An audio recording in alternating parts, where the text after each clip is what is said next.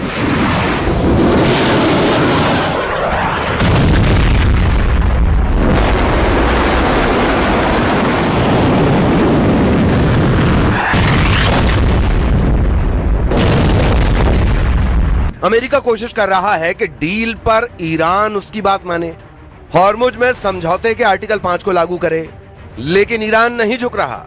वो हॉर्मुज में वसूली का प्लान बना चुका है और उस प्लान को लागू करने के लिए वो अमेरिका को मजबूर कर रहा है। उसका सीधा सीधा कहना है कि पहले MOU की शर्त पूरी हो, तभी आगे बात होगी।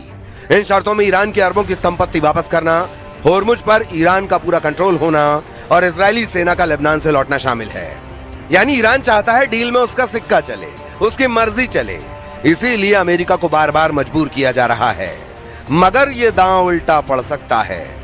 इजराइल इसी फिराक में है कि एक बार ट्रंप का मूड बदले और फिर ईरान को अच्छे से सबक सिखाया जा सके।